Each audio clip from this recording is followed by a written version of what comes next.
Good morning, this is Dwayne, and we've been doing a series about music theory called Good Stuff You Really Ought to Know About Music.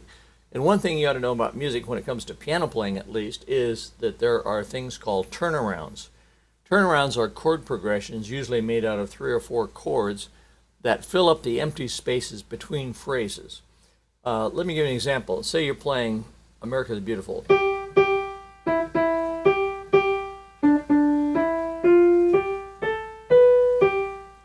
That's the end of a phrase, isn't it? I mean, you can tell that because if you know the words, it pauses after that. But even if you didn't know the words, there's 1, 2, 3, 4, and it doesn't. There's a whole. It holds for that note holds for a whole measure before it goes on. Okay, up to then it's busy.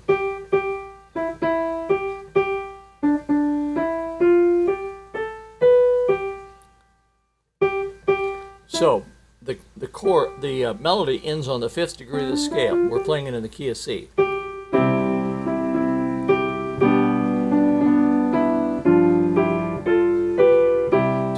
3, 4. Right? So to make it more interesting, we want to do something while that note is being held. And what we can do is use a turnaround made out of 4 chords, going from the 3rd to the flat 3rd to the 2nd to the flat 2nd, and then ready to start again. Let me just play it in context so you can see what I'm talking about, and then we'll slow down, okay?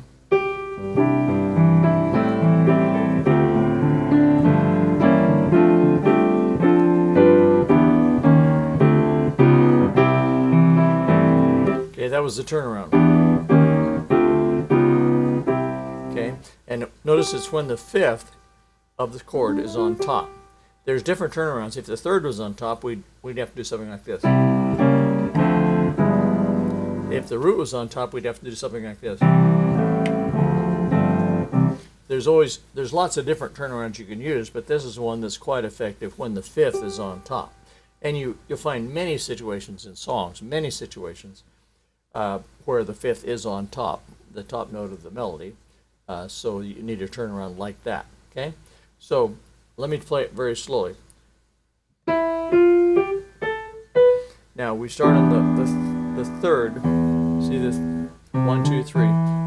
E is the 3rd, so I'm going to play an E minor 7th with the melody on top. Melody has to stay on top, and then I'm going to sink down a half a step to E flat 7th. My left hand's going to go like this, incidentally: E, E flat, D, D flat, C. I'm just playing that in octave, so nothing is easier than that, right? The right hand is playing E minor 7th, and then E flat 7th.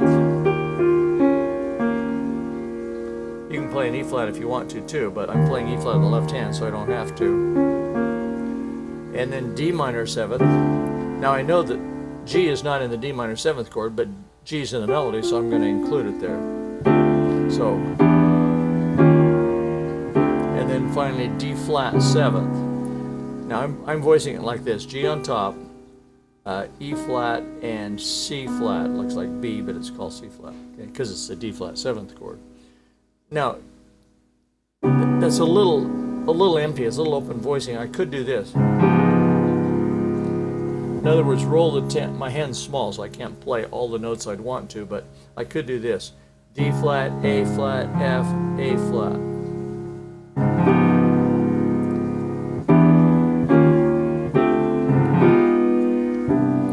If I do it quickly, I can get away with it.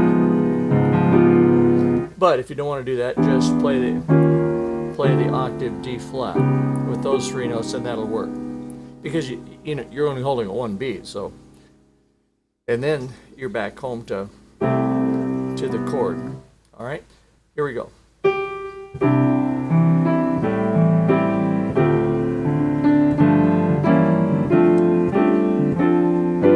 1, 2, 3, 4.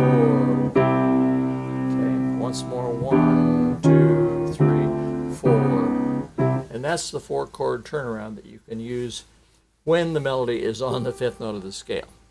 And I'll take up other turnarounds as we go along. So that's it for today. If you enjoy these little tips, come on over to playpiano.com and sign up for our free piano tips, and hope to see you there. So bye-bye for now.